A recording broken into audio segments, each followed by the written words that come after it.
सोलापूर जनता सहकारी बँकच्या 2026-27 ते 2031-32 या कालावधीतील संचालक मंडळाच्या निवडणुकीचा कार्यक्रम जाहीर करण्यात आला आहे। उमेदवारी अर्ज नामनिर्देशन दाखल करण्याचा कालावधी 2 मार्च ते 7 मार्च असा निश्चित करण्यात आला आहे।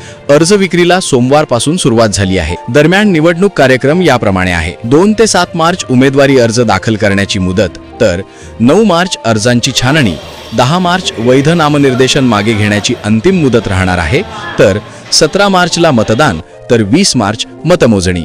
याबाबतची अधिक माहिती सहाय्यक निवडणूक निर्णय अधिकारी तथा जिल्हा उपनिबंधक किरण गायकवाड यांनी दिली आहे।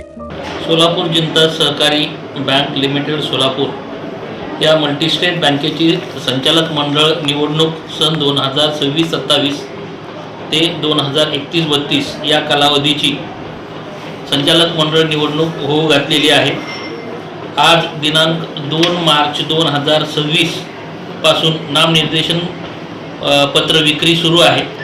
नामनिर्देशन पत्र विक्रीचा कालावधी जो आहे तो दिनांक 2 मार्च 2026 ते 7 मार्च 2026 पर्यंत आहे।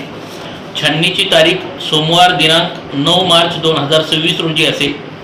छाननीनंतर वैध नामनिर्देशन पत्राची प्रसिद्धी केली जाईल। त्याच्यानंतर नामनिर्देशन पत्र काढून घेण्याची जी मुदत आहे ही 10 मार्च 2026 अशी आहे। त्यानंतर वैध व शिल्लक राहिलेले जे नामनिर्देशन पत्र आहे ते उमेदवारांची प्रत्यक्ष निवडणूक जी आहे ती मतदान हे 17 मार्च 2026 रोजी आहे आणि मतदानानंतर मतमोजणी ही 20 मार्च 2026 रोजी आहे। अशा पद्धतीचा हे प्रोग्राम आहे। याच्यामध्ये सर्व इच्छुक उमेदवारांनी जिल्हा उपनिबंधक सहकारी संस्था सोलापूर या कार्यालयामध्ये नामनिर्देशन पत्र विक्री सुरू आहे। ज्यांना इलेक्शन कंडक्ट करायचं आहे किंवा ज्याला मतदानात इच्छुक असणाऱ्या व्यक्तीने या मतदानाची नामनिर्देशन इथून प्राप्त करून घ्या।